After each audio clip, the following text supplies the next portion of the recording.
All right, welcome back to the Get Mental podcast. I'm your host, Dave Matthews. I am here with Brendan Hanley. Dr. Hanley, how you doing today? Couldn't be better, Dave. I'm here talking with you. Love it, love it. Myself and Brendan go way back. Missed you, man. It's been a while. Myself and Dr. Hanley used to work for the military back in the day, teaching individuals cognitive performance psychology. So let me go through your bio really quick. But man, it just like fills me with joy just to kind of read your background or your bio. I don't know if you're embarrassed of this or not. You should be prideful in it. So let me start first off by saying you have an undergraduate degree in exercise science, studied with undergrad, and then you pursued your master's in sport performance psychology. Most recently, you have your doctorate degree in education and leadership from, I think that was the University of Washington. From there, you were working with athletes of all levels, including professional athletes from a wide range of sports. Most recently, obviously, working with the United States military, leveling performance, leveraging, performance psychology to enhance performance. And over the past 2 years, you've really been embedded within special operations units, elevating cognitive capacity of high level leaders in aviators. I know that, I mean, it has your philosophy on your website. People can read through that. I'll put it in the link in our bio after today's pod. But, as you hear some of those things, as I read those things, what are some people missing surrounding your style, your philosophy? I like to think it's a unique background. Like I didn't get a degree in one thing. I didn't just stick with exercise science and go through with that. Like I came out with a degree in the physical aspect, and I found what took a good performer to a great performer were those that could tap in on what's upstairs. So went back to school, studied the mind a bit, and then from there it was like, okay, what do I want to learn next? It was just how to educate it better, how to look into leadership, how to apply it better. And that's kind of what I've been running with it, kind of like that trifecta. And then just to add to that special operations piece, I mean, I did just come from 4160th SOAR, Special Operations Aviation Regiment, which was the best team ever, man. They were unbelievable guys and definitely helped to really elevate my performance and increase my game as well. Yeah, dude, that's amazing. Like when I look at your background and look at the individuals that you've coached, been with, kind of teaching the performance psychology aspects of it, it's athletes, but it's also military individuals at like the highest level. And you just continue to go on and on. And so I guess with that, I do have a question. It's a question that I ask all of my guests, kind of the first question as we initially go into things. What are three mental skills that you think are most important that you've either seen in yourself, athletes that you work with, but in your context specifically, military individuals? So again, what are those three mental skills that you think off the cuff are kind of the most important that individuals can learn? Totally. I would say when it comes to a big part of my last job was like evaluation. So guys would be on this specific pipeline and so much of it, you're under pressure and it's just like you have to be high speed nonstop. And I think in those moments, people can very much kind of forget who they are. And so what I do is I kind of take three different theories. So I don't know, it's like kind of like one mental skill, but three different things that are involved in it. And so I take, which you're very familiar with, self-determination theory, and really tapping into that self-identity piece. And the way that I like to describe that as is kind of, if you were to have a cup of coffee in front of you and I took that away, that's something that might kill your motivation. It might make your energy level dip a bit. But something that I can't touch, that I can never take away from you is, your values, your beliefs, your purpose, things that are personal to Dave, things that are your self-identity. And so what I tell those folks is kind of like when times get tough, how do you pull on that self-identity? And so ways of doing that, and I know you're familiar with this too, is like character strengths. There's a whole bunch of theories out there in determining what people have as their individual strengths. And really, that was kind of something that I formed throughout my doctorate. Is I took I'm looking at my bookshelf over here, the Clifton Strengths Finder, and kind of manipulated some of those questions a little bit so that, because I think, all right, you can learn a whole bunch about yourself through a test. But I think how you really learn about an individual, like their personal strengths, is through personal conversation. And so I would have essentially like 6 questions. I call it like the 6 question technique that I ask individuals. And then eventually I end up reading them back to them. And people are usually kind of amazed in that moment of like, wow, I said those things. It's kind of like a Jedi mind trick thing. So I take the strengths finder, combine that with self-determination theory. And then the other thing I like to apply that to is Simon Sinek's why, which is more, organizational psych. So most people know what they're doing. They know how they do it, but they don't know why they're doing it. And I think in those moments of uncertainty, for me, I think the biggest thing is always pulling on that. Yeah, I love that. So just kind of these, and for the individuals that don't know, self-determination theory is kind of this really universal theory, not only in performance psych, organizational psych, but just general psychology, which essentially is like, where does your motivation come from? Right. And what you're saying, Brendan, is kind of there's two different buckets, right? There's extrinsic motivators and intrinsic motivators. And that's just fancy talk for saying that like things that are internal to you. So as you just said, like your values, your beliefs, and these are like really interesting topics that we could talk about for probably the full hour, 2 hours to keep going on, because these like values and beliefs are true to yourself. I love the example that you used, right? Like if I took something from you, or maybe a different way of saying that is something happened in the environment that you did not like, right? Like myself taking your cup of coffee is the example that you got. But even like for athletes out there, like coach tells you to run another lap or saying that, hey, you messed up this drill, you didn't do it right. Internally, you could start having these thoughts, these feelings, that adversity, right, that you're talking about. And what you said that you were talking with military individuals is that you could still rely on those internal values, those internal beliefs to kind of get you through some of those tough situations and tough environments, as well as kind of piggybacking on Simon Sinek stuff with that start with why. Right? Like, yeah, I know what I'm doing. I know how to do it, even at a high level. But I think that what gets kind of lost in the weeds is why I did this at all. And the more that you do something, the more that you get into it, you're kind of just, you get lost in your why, and you kind of have to revisit it. I guess like as you rolled that stuff out to individuals, and those are kind of like your 3 mental skills or even theories that you see within people, what kind of transformation did you see as a result of these like, mental skills, applying them within your role in the context to which you work? Again, military people. Yeah, I think the coolest thing is just to kind of circle back for a second there is like, no matter what, no matter who you are, like you and I are trained in this stuff, right? Like the tank gets empty at some point. The coach makes you run another lap. You got to do this. You got to do that. You have to do something that you don't want to do. And it's like in those moments, who am I? When times get tough, who am I in those moments? And that's really pulling on those theories. In terms of transformation, I mean, it's been unbelievable, man. It's like you literally see sometimes someone realize just how capable they are, and what I would do in those moments too is like I'd always give them a write up afterwards, and we kind of like, I don't know, I'm into like visuals and stuff like that, so I would like make it pretty for them, like type up some affirmations, and I'd be like, hey, like post this on your desk, post this wherever it's got to be. There was one guy not too long ago that posted right up in his planning cell, and he was like, okay, it's a nice reminder of like, man, all these things are hitting the fan right now. But who am I in this moment? And if you can pull on that stuff, I mean, it's just, you're going to, in my opinion, show up as a better version of yourself as many times as you can. Yeah.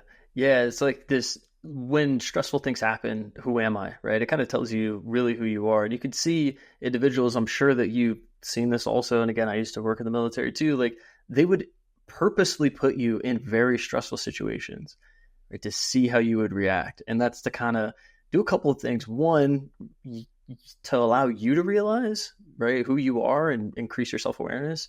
Two, for me as your drill sergeant, your I don't know, manager, I guess if you want to call it, your coach, your whatever you want to call it. Obviously, there's a specific term in the military for this, but as a person that's your leader, I want to know how you're going to react before we get in that situation, right? And then working from like the individual side, like how can we allow you to pull on the best of yourself, even when things are kind of hitting the fan, so to speak, right? When things are kind of getting tough. I guess like within those moments, and I guess thinking about like theoretically, Like, is that a good thing to do? Like to stress ourselves out? I mean, obviously, I'm thinking of like ice baths, even, right? Like, or just going through hard things. And I know that there's some research out there within like resilience about how some people may be born with it, and maybe not. But because I think, like, generally speaking, most people generally think, well, if I go do hard things, I will be more resilient. And while that's true, there are also some people that didn't go through hard stuff but are still pretty resilient. I don't know how has that showed up in your life, or have you seen that? Yeah, I think it would depend on the outcome, right? So, um, I can go on Instagram right now and I can see a thousand really hard things to do, and someone will tell me to do those things to make myself tougher, right? And what it comes down to for me is how much do I actually care about that thing, you know? And I think that kind of goes back to like mindset, of course, right? Like, and I'm sure you've probably talked about this on your podcast before, fixing growth mindset. Like, if I had a growth mindset towards doing hard things nonstop, I'd be really annoying. Like, you know what I mean? Like, I would be ice bathing, I'd be doing the saunas, I'd be doing this, I'd be doing that. It's like, dude, like, take a break. You know what I mean?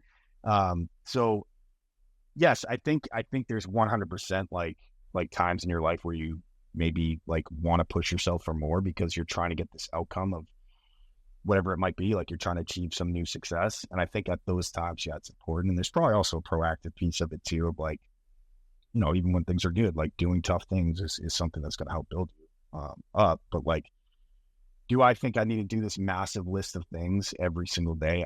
I personally don't. And I think to that degree, like, I think life itself is very challenging. Like, you know, like when it comes to example, like you were talking about like teaching earlier, and like that's something that you've been doing for years and years, but like it's challenging to get up in front of a room and talk in front of your peers and whatever it might be, you know? Like if you're a person who works out 5-6 days a week, like staying committed and consistent to that process, like those things are hard. So those are all things that I think are learned, that maybe don't get or sound as pretty as some of these extreme things nowadays of like forcing myself to do this thing that's super tough. I do know a guy, he's an ultra marathon runner, and he pushes himself like you wouldn't believe. And it's really cool to see, but I will say, like, it's super authentic. Like, he cares about his performance so much that he's going to constantly push himself to do these things.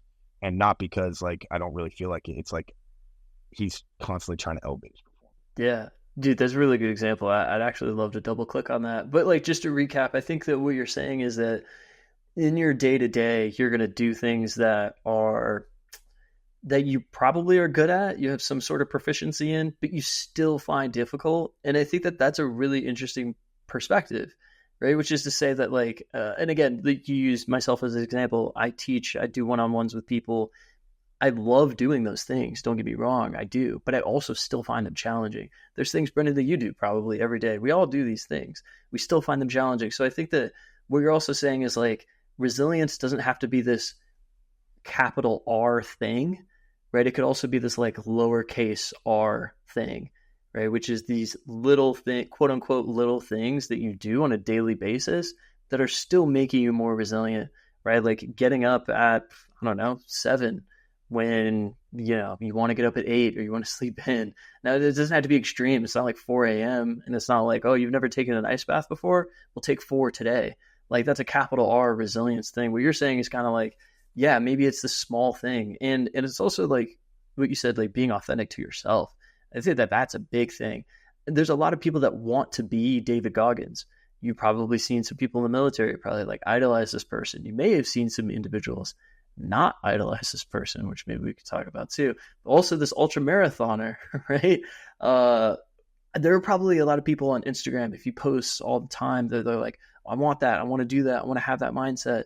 But you're saying that that's actually just authentic to that person, not the other way around. Like, he didn't just get up one day and just be like, yeah, I'm going to be an ultra marathoner. I'm going to, you know, morph into this individual. And then it just happened overnight. Right. Right. Yeah, no, I think there's kind of like levels to it, right? Like, it's kind of just pushing yourself. Like if you're pushing yourself beyond complacency, I think that is like being resilient right there in the moment because you're taking a step to better yourself. You're taking a step into uncharted waters, right?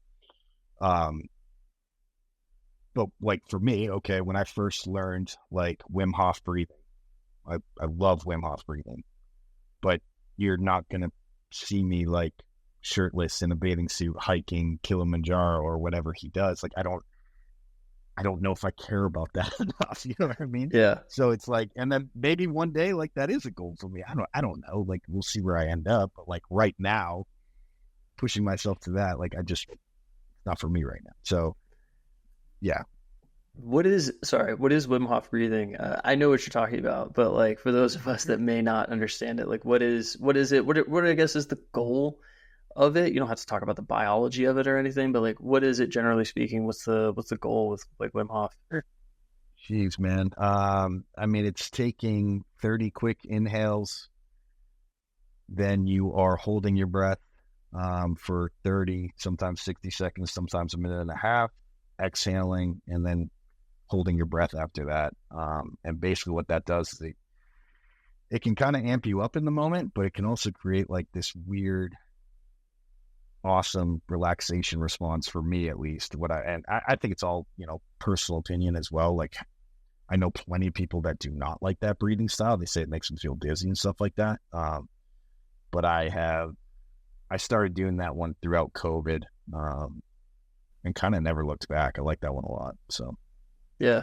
Yeah, I know that like it's supposed to for those of you that don't know, like Wim Hof and all that good stuff, yeah, it's like the 30 deep breaths, breath hold, pull it up on YouTube, give it a Google. It's actually a pretty cool, very interesting thing. It gave my friend tinnitus, actually, fun fact. Which tinnitus is like the ringing in your ears, and I think that's because of like the pressure that was created by I think it's called hypoxia, which is just the lack of oxygen in your bloodstream, and then this like oversaturation. I don't, or anyway, this like just big drop, big gain, a lot of pressure in his ears and his eardrum, and he got that, which is super interesting. But it is again this interesting thing where it's like to your point, I may not see myself on Mount Kilimanjaro, right, in my bathing suit, right, doing that thing. But like, let's say I have a goal. A lot of athletes that are listening to this, maybe they want to go pro. I guess how do you get to that point? Is that something that if I aspire to do those things, if I aspire to be an ultra marathoner, is that like a bad goal? How would I navigate that? Yeah, I guess what are your thoughts? man, I think that's a good question. I'm really big on kind of, and you know this too, like one of the sources of confidence, vicarious experience. So being able to learn other people's journey and like how they've got to where they are is kind of fascinating to me because it's like a lot of those things we can emulate, and also tweak to our own personal preference. So it's like, I don't know, I have the TB12 method over here somewhere too. And like, I'm not going to do all those things, but like, if I want to become a professional athlete and I read about Tom Brady using breathing techniques, okay, his performance is here. And I'm like right below, no, I'm kidding. I'm way down here. Right. But it's like, if the person at this elite level is doing that and I can also do that, why would I not give it a shot? You know, the guy I was talking about, the ultra marathon runner, like he's big on habits. And so there was a minute there where it's funny, like we just went back and forth in this conversation and we were going back and forth and he just was telling me how his first win of the day is making his bed every single morning. Like takes pride in making his bed every single morning. And then there was a minute there where we were like sending each other like messages at like 6, 7 a.m. of like our bed made, you know what I mean? Which is like, if anyone ever saw that, they'd be like, what the heck are you guys doing? Right. Yeah, if But like, anybody I was saw like, your you know like what? Pokemon cheats, they'd be like, "Dude, what? Grow up." My selfie and my onesie. Yeah. I'm like, hey. But yeah, no, it was just like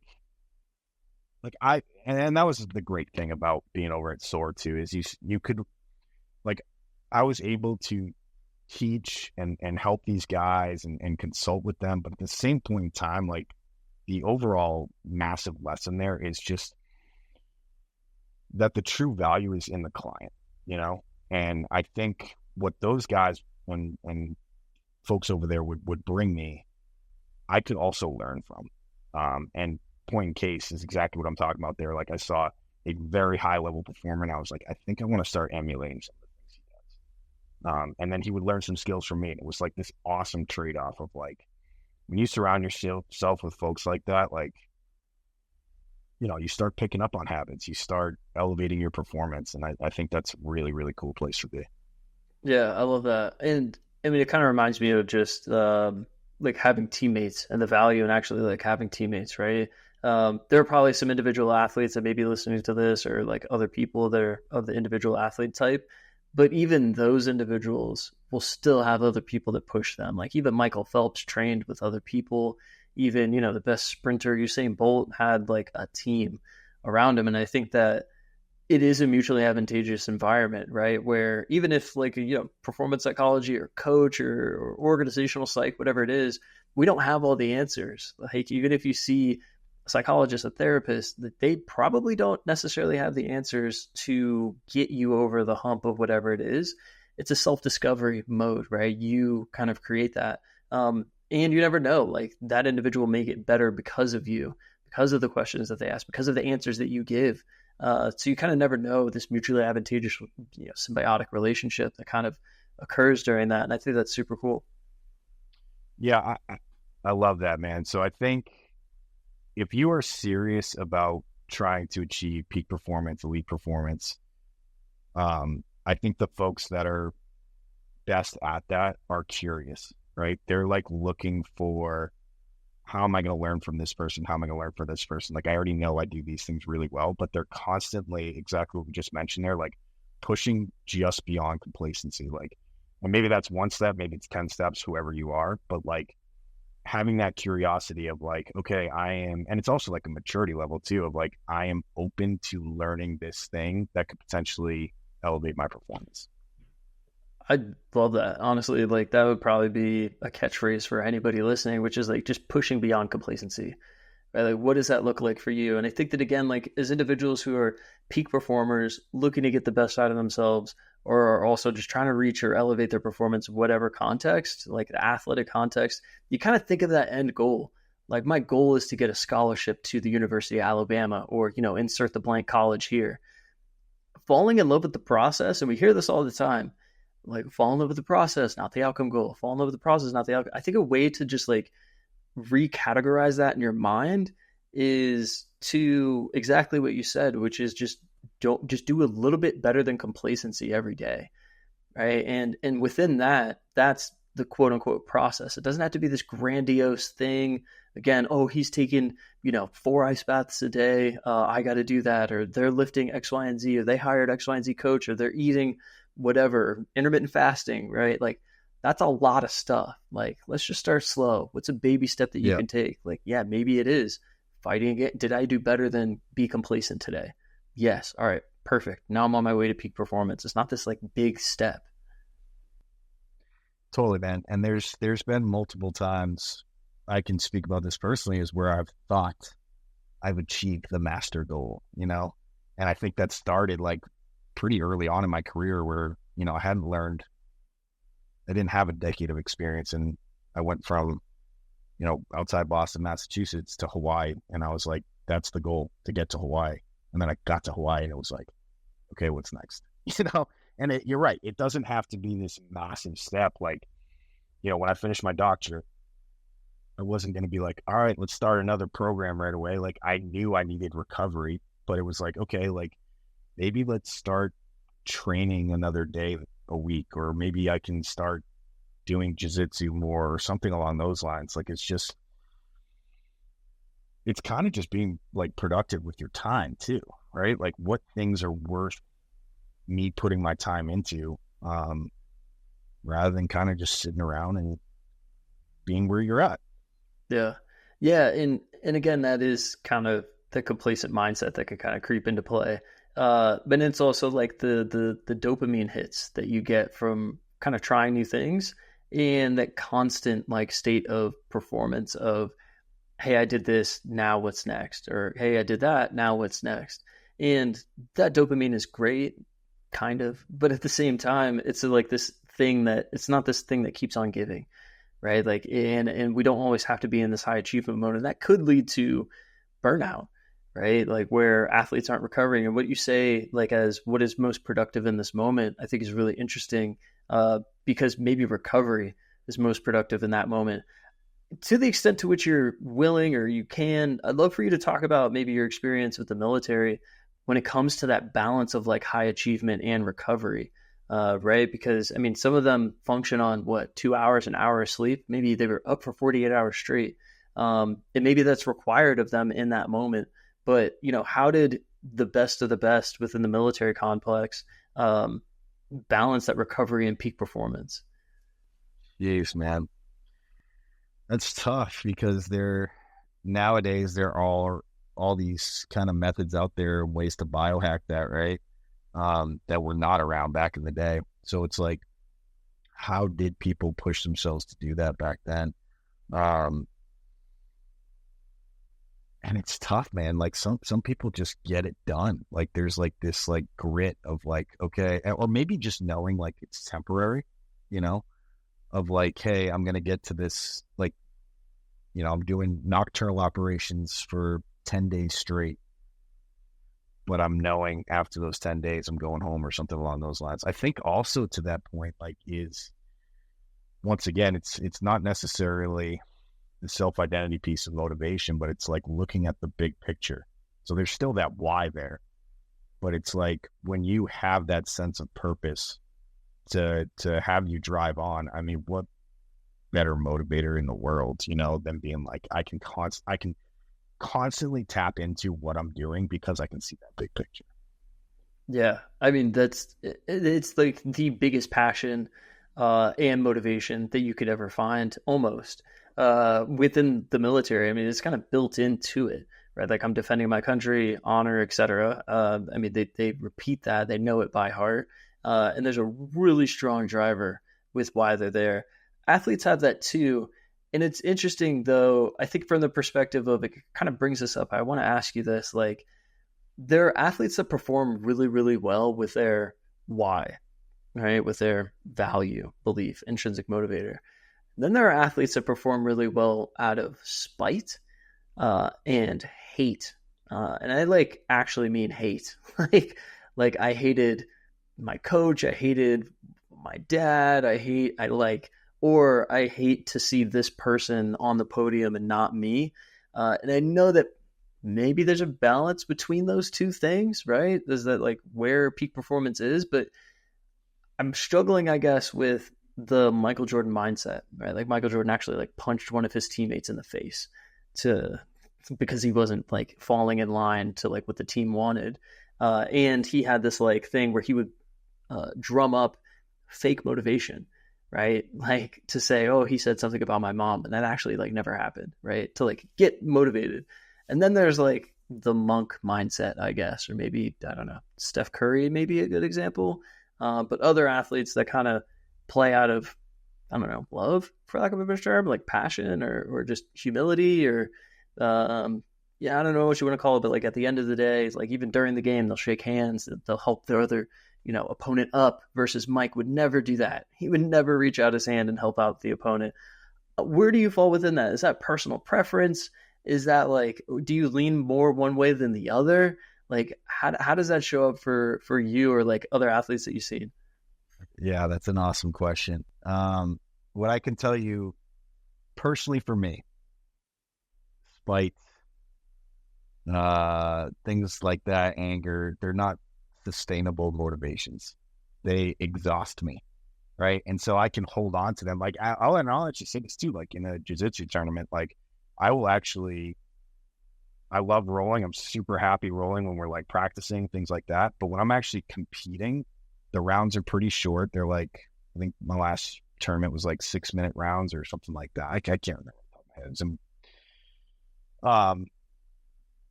but I would make myself pretty angry before that bout versus when I would actually go to practice, I was having the most fun ever, like you're like smiling with people, you're having conversations, and that like sense of community, that sense of cohesion, that's sustainable long term for me. And hence why I don't compete very much.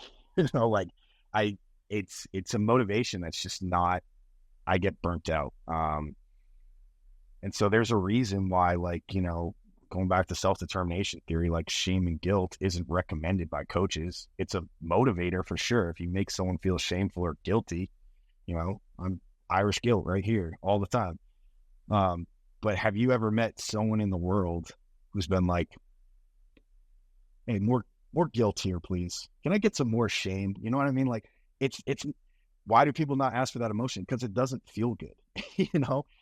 That's what it comes down to. The simplicity for me is like something like, and yeah, sure, it might sound corny, but something like love, right? Leading with love is something that I'm never going to get burnt out on. It's something that is sustainable for me. It's something that I can constantly seek out and I want more of versus those other emotions. I mean, you talk about Michael Jordan, it's hard to say, hey, that doesn't work, right? Because the guy's an unbelievable performer. But I think also like they were kind of like short bouts when he would have them, correct me if I'm wrong there, but like he would have, this big game coming up and he would make up something in his head. Like if you have that for an entire season, I mean, is that sustainable? Maybe. For me, absolutely not. I think that answer's spot on. I mean, who am I to judge, right? Like whatever works for you works for you. But at the same time, like as you analyze that, I was also thinking like the same thing where like you're talking about long-term motivation is probably through love, probably through passion, enjoyment, right? Maybe in like another way to just say that, like I intrinsically enjoy what I'm doing, versus like, yeah, maybe I need to drum up some motivation somehow, some way to help me get through because I'm not feeling particularly motivated today. And maybe that's fake in a certain context of maybe like, I don't know, MMA fighter, or like you said, jujitsu, or basketball, football, whatever it is. I think that you could kind of do these things. We know athletes, I think, that do that, right? Like through Twitter, they'll just create Twitter beef with like I don't know, I'm thinking of like a cornerback versus a wide receiver. Like we have a matchup this week and I'm just going to tweet like that, X, Y, and Z person's garbage. He can't guard me, right? Like, of course he's going to respond probably. And he's probably not going to be nice about it, right? And that's like, oh yeah, X, Y, and Z, that's motivation for me. So I think that it is interesting to like think about that. And you also talked about shame and guilt, which I think are really interesting because when it comes to coaching others, managing them, or even as parents, I think that we use shame and guilt as a motivator all the time. And sometimes it's like unconscious. So I don't know, talk to me about like shame and guilt. Like it has a place. It's very quick motivator. Like I can motivate you pretty quick if I'm your leader with shame and guilt. But it's not sustainable and it's not a very enjoyable emotion for those individuals experiencing it. Totally. I am completely burnt out on shame and guilt. I've had it for too many years of my life, and it's at the point now where if I do feel that way, I'll speak up and ask a question. And if someone continues doing that, I'll just say like, hey, I'm feeling guilty right now, or I'm feeling, I don't really say shameful, but like I'm feeling guilty right now having this conversation, and this is why, is it something that can be used? Yeah. And I think there's a whole bunch of folks in like the training schools. So I think of like a drill sergeant or something like that needs to call someone out that day or something along those lines that will still utilize that. Is it effective? Man, that's a tough question because like right there in the moment, does it get the person to do that thing? Yes. But what does that do long term? I mean, even to that example, like boot camp has a certain duration. So it's like, are you being pushed because of that shame and guilt or because you want to succeed so bad that you don't want to feel this shame and guilt anymore from this person because you're going to graduate, you know? That's a really interesting way to think about it, right? Like, am I running towards something that I want or away from something that I don't want to feel? And I think that those are really can be really interesting and kind of get people in trouble, right? Like, I think that there could be a sense that I'm feeling ashamed about whatever it is. Let me give you an example of like I'm a coach. I'm coaching individuals in basketball drills. Somebody doesn't do something well. I reprimand them in front of everybody, and I make them feel ashamed of what they did. You probably wouldn't say like, "Oh, I feel ashamed." You probably say, "Yeah, I don't know. I feel guilty or I feel bad." About what happened. And I'm not saying that there's not a place for this, but I think that like, and I'd be interested to see if there's a study on this, like the praise versus shame or guilt, like feedback, like constructive criticism, like what that would look like, what kind of ratio would look like, right? To where like I could motivate someone, but do it within a balance. Cause I think that there's kind of a place for it.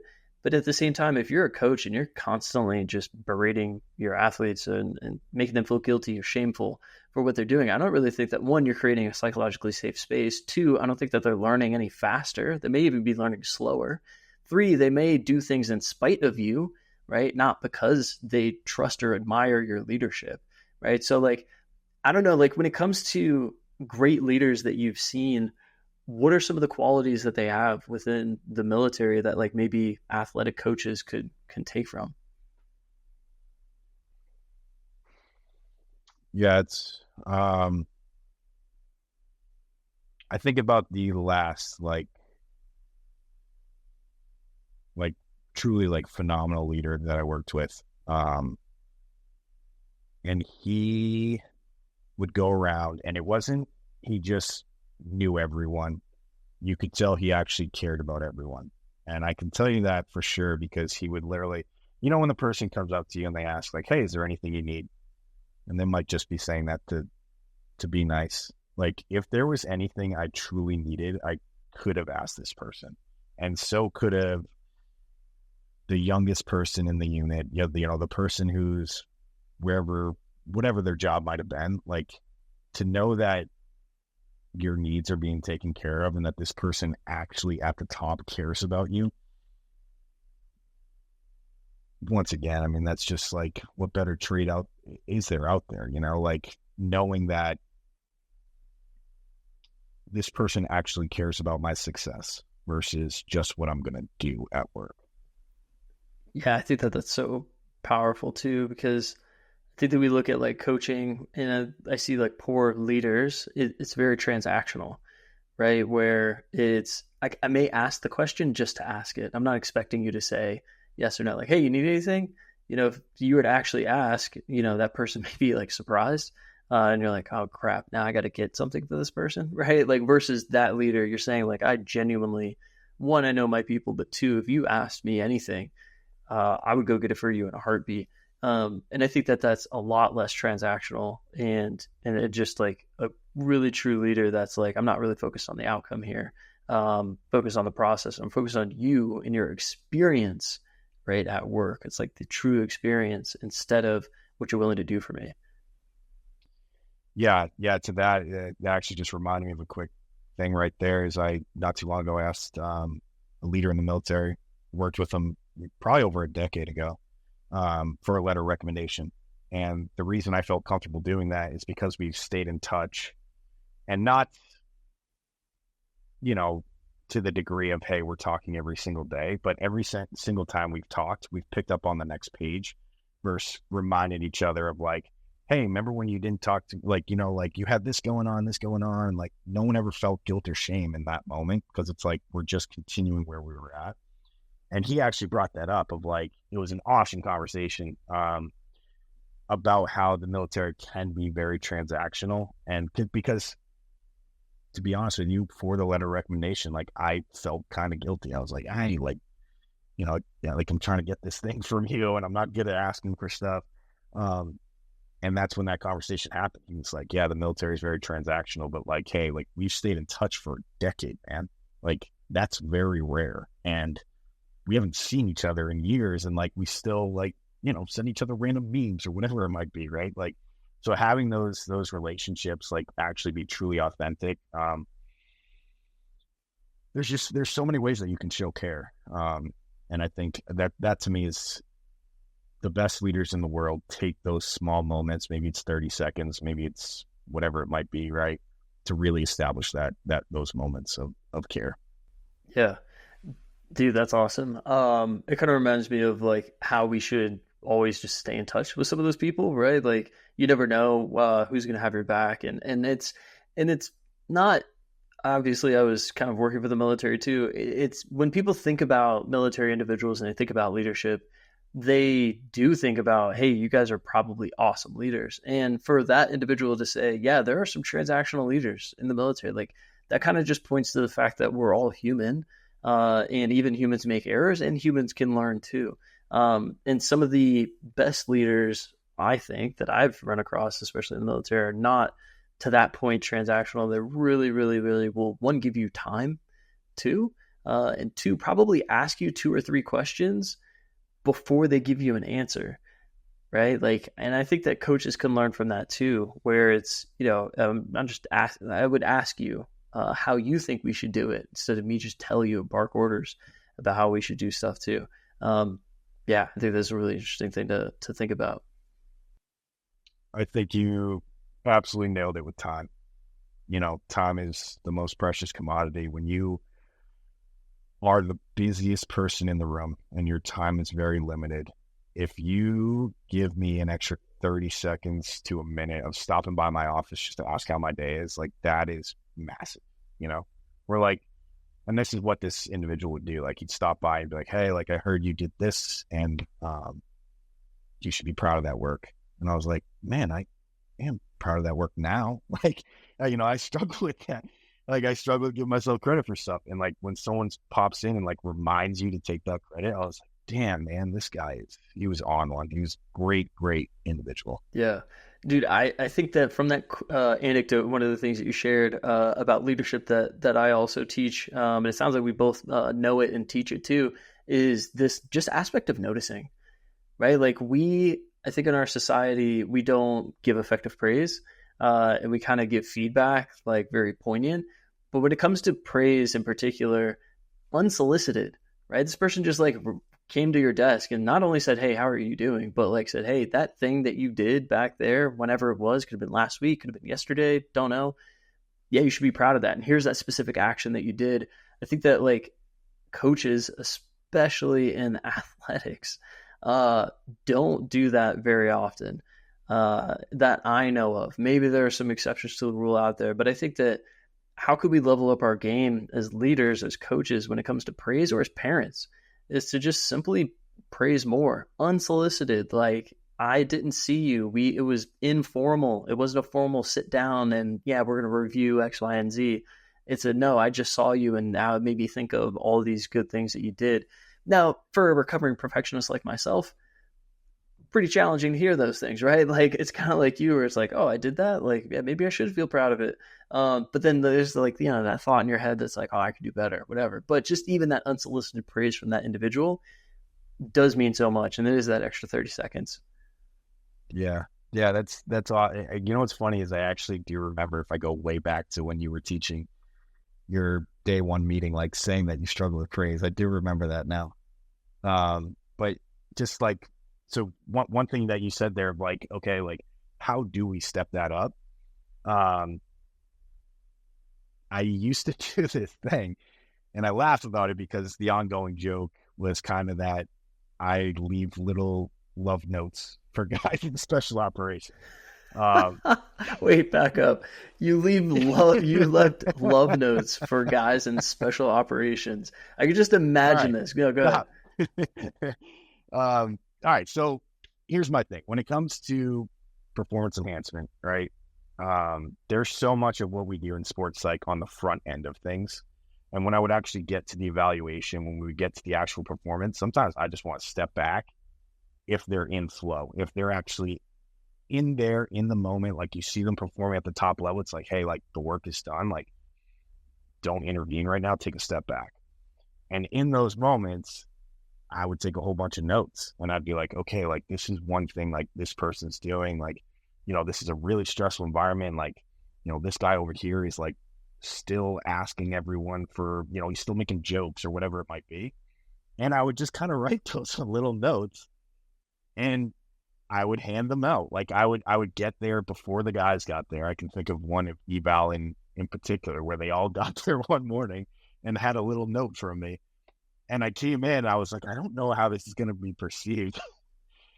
And I walked in, dude, and people were like all these dudes were like hugging me and stuff. And it was just like such this like awesome moment of like, I can truly be myself here. And like, I don't know, you can act super hardo and be tough all the time and stuff like that. But that was like an absolute moment of like, I love you guys and I'm writing these notes because I love you. And then they're like receiving them and they're like, I mean, there was literally one guy I'll never forget too. This is like one of my first weeks on the job.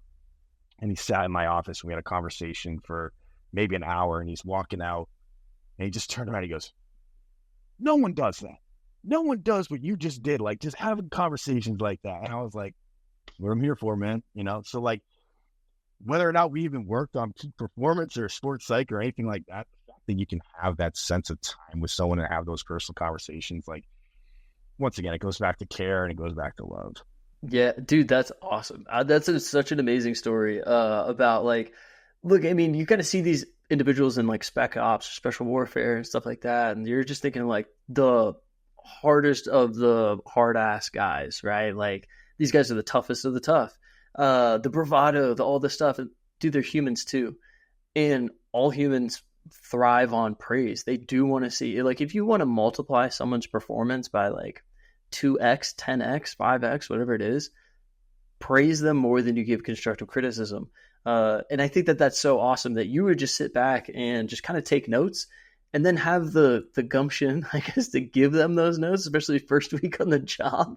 But like the reaction that those guys gave you, I just think is like one of like admiration of you. Hey, you noticed, right? Like simply that you noticed this is what I did. And even if I didn't notice it, because they're just going through the routine, like that's what I think that the things that people struggle with the most about receiving praise and also giving praise is that like that was the expectation. Why would I praise someone based on the expectation? And I think that it's just that, where it's like this outsider perspective person. Yeah, maybe I'm not the coach. Maybe it's Brendan. He's just standing and sitting over there, right? But like, dude, I noticed and I saw that, and that like multiplied, that individual's joy, camaraderie, but even team cohesion. Like it just brought the team closer together. And I think if anything, that's valuable in and of itself. Yeah, man. I think so. There was also a massive moment too, like post eval. I went into the guy's office and he was so busy during that one that he hadn't really said anything about his note. And then I looked up in the corner and I see the envelope and my handwriting on it. And like, I was like, man, I made the desk. So like those moments too are just like really cool because it's, I don't know. My thing about it too is like, you're just hearing about this now. So it was like truly an authentic thing for me to do versus, hey, I'm going to go out and do this thing and then like post it all over the media and be like, look at me, look what I'm doing and this and that. Like, I think there's something when folks notice that you're actually being authentic in those moments of like doing those deeds, spending that extra time, like they really pick up on that. Yeah. I also love hearing that too, right? And I think that's an important thing to do is like you didn't deliberately, premeditatedly do it, and especially for social media. Like, I mean, what a thing to be able to post. But you're like, no, like this is for me, this is for the guys, and I'm really genuinely doing it for them. Like, I mean the things that I say. And I think that like also the thing about like praise is sometimes it can be unauthentic, and they could smell it from a mile away, especially the guys that you're working with too, right? So they could probably tell like, hey, does this dude mean this or not? And I think that like setting that tone and it really genuinely saying like, no, I appreciate you, or appreciate what you did. This is what you did, and this is the value that also got from it. I think that's tremendous. Do you have any other stories like that, especially with like military individuals and performance? That's a really cool one with praise. In terms of, can you elaborate on that? Yeah, no, just like performance that you've seen with individuals. Like, I guess as we think about like peak performance in the military setting, what were some mindsets, examples, like things that people did deliberately that elevated their performance within that setting? Okay. Um, Interesting. I love that. So kind of to my philosophy. I got hired to enhance performance of aviators, right? Or enhance performance of soldiers. My approach on that has always been become a better human first, and then performance excels. And I think in those moments when that's awesome, you did better at the range. That's awesome. You became a better pilot. But like the individuals that say, hey, I became a better husband, I became a better father, I became a better mother, whatever that might be, I think those moments will always stick out to me more than the actual performances. And I think performance has elevated because of those things. And just to that, there was one guy that I really learned from, and he had just this absolute master plan of when he travels for a TDY or when he travels for a deployment, like basically the steps leading up to that, the ways that he's going to maintain his relationship to the best of its ability. So he was a married guy, and he would have this just like this unbelievable plan of like, okay, like I'm going to plan time here for her, and then I'm going to take this vacation or whatever it might be. Like, and it just was like so thought out and methodical that awesome. You're a great aviator. That's unbelievable. But like, dude, you are a phenomenal husband. You know what I mean? Like, he just like literally like you would plan out a route or something like that. Like, really, really put time into this, and it was honestly one of the coolest things I've ever seen. That's awesome. So that's amazing. What a good man. I feel like I'm lacking in my ability now, but hey, that's the negative self comparison kind of jumping in, right? Like, I think that like the ability to do everything at a high level, even your marriage, like, is so amazing because you're right. Like, it's not enough for me to enhance your performance in X, Y, and Z domain, like in one domain. Like, it's also to say you're a better person, a better husband, better performer at whatever task that you're doing. And that doesn't matter. Like, it translates into all these other aspects of your life. And that's some of the most impactful things for myself too, and you. And I know that like, we've worked together in the past, and some, I joke around with somebody, they ask like, after I like go to whatever, do some sort of manager training, they're like, how was your training? And my mark of performance is if I made someone cry. Like if they had, and what I mean by that, I didn't like make them cry. I'm not a drill sergeant. I didn't like yell at them. Right. But it's like, did you have an emotional experience? Right. Like, did you reflect? Did you, and I don't care, like laugh, cry, same thing. Right. But did you like, were you truly moved to your emotions? And I think that like that is kind of the mark of like what peak performance is like this ability to reflect, refine, and then, like you said, be deliberate in all aspects of your life, not just this one task that you're doing. Um, I want to wrap up, but like as we do, I have like one question for you, kind of like what's next? Like, especially within peak performance, mental skills training, all this stuff. Like, what kind of gets you going? What gets you up in the morning? What are some interesting theories or things within the realm of science that you find particularly interesting? Uh, Immediate answer is, when's the next time we're doing this? Heck yeah. um, Immediately. Next week. yeah, right. No, it's been too long, man. We got to catch up more for sure. I would say right now, so the company I work for, O2X, absolutely awesome. So working with the Secret Service has been an unbelievable experience. And I'm going to definitely stick around for that because I think you can make the argument that there's never been a more important time for mental performance there. Um, so absolutely love that.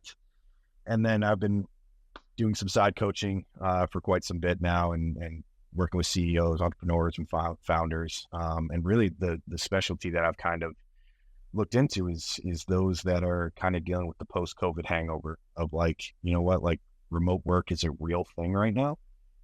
How do we manage a team? How do we stay connected?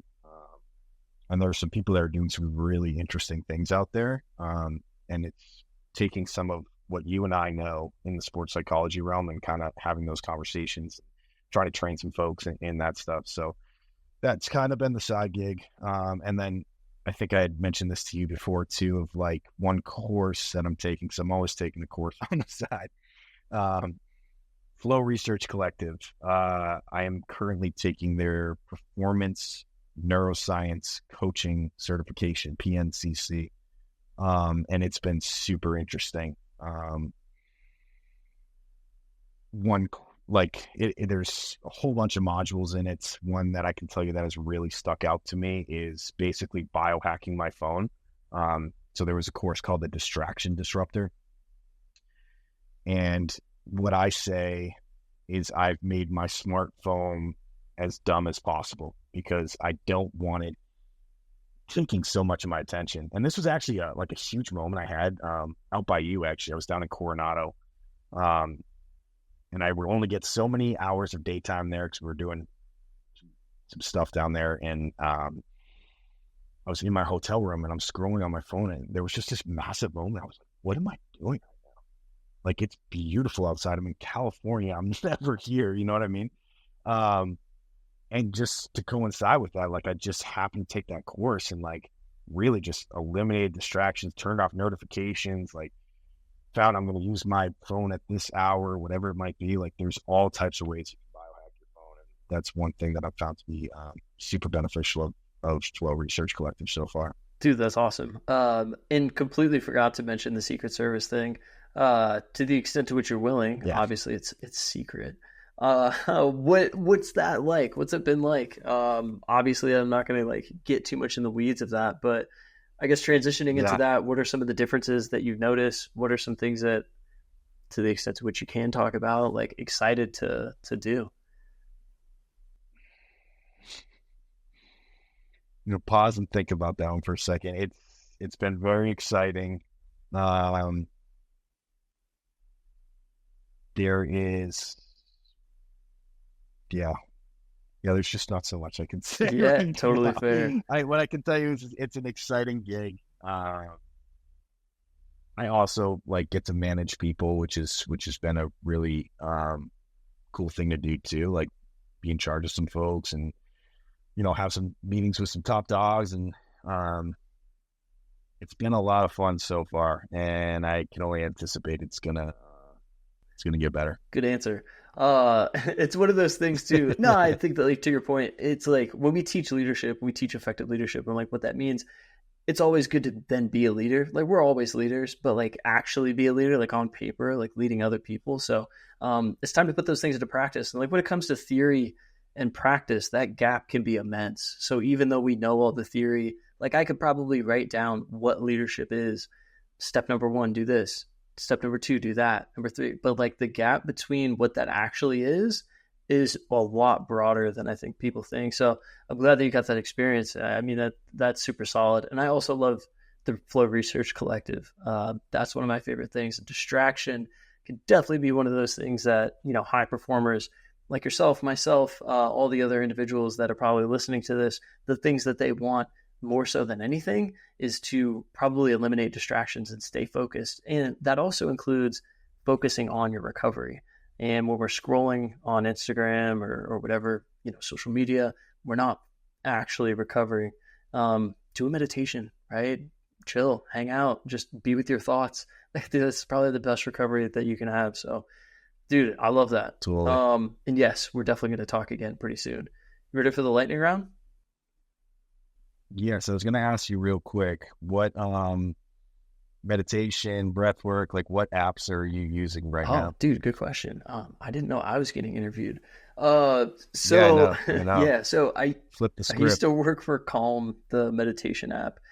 So I still like to do the meditations in Calm. I usually try to meditate twice a day. Sometimes it works out, sometimes not so much. Really depends on the schedule, but like once in the morning, once at night. And so just a simple mindfulness practice, right? Just sitting, observing my thoughts, my breath for 10 minutes has really helped with what probably my attention more than anything. Whenever I'm doing deep work, I try to turn my phone off or put it on, do not disturb and all this stuff, and just set a timer like on my computer for 25 minutes for whatever that deep work is, whether that's writing, reading research, translating it into, some sort of product or something. That's usually where that happens. Or studying PowerPoints. Obviously, I teach a lot too, so just kind of getting in the weeds there. For apps that I would probably recommend, Calm would definitely be one. Headspace is pretty good too. I'm trying to think. There are some other things that I might get. Like I'd probably get something to measure your heart rate variability. I think that that's a really big thing. So like, how am I going to prove that my breath work is working? Or how am I going to prove that my meditation is helping? I think that there's the anecdotal evidence, right, of like how you feel. But I think even more so, if I could measure it physiologically somehow, the Aura Ring has been Right. pretty helpful. Whoop, I don't have one, but I know that those are pretty good too. But I do have an Aura Ring that's pretty solid. Even your Apple Watch can measure some of that stuff too. So um, I think those are some of the things that I'm doing as far as like meditation is concerned. Breath work, haven't been doing any of my Wim Hof stuff, but at the same time, that's definitely within the realm of possibility. It's really just helped me be intentional. Like if I could just boil it down, Okay. that's just like intentional recovery, intentional focus, just really just creating space to be intentional. I'm gonna this is a reminder, I'm gonna send you a text after this. So there's an app out there called Open. Have you heard that Yes, one I yet? have. I I absolutely love it. Yeah. It's like it is the most fun, which is weird to say, I've ever had doing breath work because they like put it to music. It's a very cool app, and they have breathing, meditation, and I think they have movement too, which I haven't messed with. But yeah, to your exact point there, I mean, it's kind of like Flow Research Collective and certifications, like being careful of what we're choosing nowadays too, because there's so many sources out there. Um, but yeah, open's a Yeah, cool one. Open's great.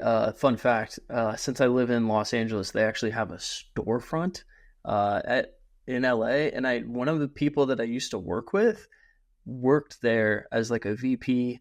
So yeah, pretty cool. Definitely check it out. And I still have yet to go. It's on ClassPass. I need to sign up to go because they have some really cool classes and like courses like in person. But I'm glad that the app experience is also pretty cool. I think it is a subscription, but at the same time, I would definitely find value in it. It'd be interesting to go there because I do it so much, like to actually put a face to some of the people I hear now. Like I talk to these people every day. It's weird. Probably look at them like celebrities or something. Like, oh my god, Right. right? Uh, Oh, I that's what I told you already. Like that is the stuff I nerd yeah. out on, like No, that's definitely like one of the things that um, I would do too. Flow Research Collective, Stephen Collar. I met him in person one time. I fangirled so hard when I met him. That was it was pretty awesome. So there you there he go, my is, friend. dude. Love that. Yeah. That's a good book. Yeah. Awesome, dude. Um, Awesome, all dude. right, so lightning round. I have three questions. You ready? Yep. What's your favorite food? Slice pizza. When you're frustrated, what do you do? Workout or breath work now. Nice. Love that. Last one. What's an underestimated part of your routine to you? Breath work. Nice. Yeah. So I use that twice. But yeah, I would say that breath work has changed the game for me. I love it. I love it. Yeah, I mean that's kind of this underestimated part of your routine. I was going to think would be like small sometimes at times, right? But that's like one of those things that is definitely a game changer for people is to really just sit there, understand your breath, control it, and then kind of go from there. If I were to answer that question, I'd probably say morning walk. I try to go on a walk every morning. And that's kind of an underestimated part of my routine too. It is kind of, again, like breath work, one of those like larger things I'd say. But it sounds like to that ultra marathon runner, making the bed is an underestimated part of their routine. Yeah, totally, totally. Yeah, it's interesting because I probably the morning walk, I love it, right? But I think part of me knows I have to do it because I have a dog, and so it's like when it starts to feel like a chore, it's different. Where like breath work is part of, I have complete control over my morning. I have complete control over my meditation and breath work, and I'm going to set aside this time for myself. You know? Yeah, just being again very deliberate, intentional. I don't have a dog, so I don't have an excuse for that. But at this stage, that's why I feel like it's intentional, right? Dude, awesome. This has been a long time coming. Dr. Hanley, I truly appreciate you having on. You're amazing. I'm going to shout you out because I don't know if you're going to shout yourself out. But it's breakthecycleperformance.com. Dr. Hanley's full of humility, but go visit him on his website, contact him, follow him on LinkedIn. Again, Dr. Brendan Hanley at breakthecycleperformance.com. Any last words, man? Loved having you on. This has been great. Yeah, speaking of humility, man, you can just call me Brendan. I'm still not used to that Dr. Hanley thing yet. So, yeah, anytime you want to just call me Brendan, B, whatever you want to do, we'll stick it like that. Fine. For all of you listening out there, it's Brendan, Brendan, Dr. Brendan Henley. Anyway, you'll get used to it eventually. I know. I'll actually, like, real quick 30-second story. I literally applied for a job one time, got a phone call, and anyone who had known me as Dr. Brendan Hanley so far was like, "Hey, Dr. Hanley," like making jokes and stuff like that. And I'll never forget it. I picked up the phone. They're like, "Good morning, Dr. Hanley." And I was like, what the heck is going on, man? So yeah, it's still very humbling to achieve that. Dude, you have the accolades, might as well use them. And get used to it, right? Look, recovery professionals like myself, you could tell that we're cut from the same cloth. I don't think I'd want anybody to call me doctor either, but you earned it, man. You earned it. Thank you. I appreciate it, man. All right. So that's it from myself, Brendan, and us at the Get Mental podcast. You can find us wherever on social media. Please share this with your friend and like and subscribe.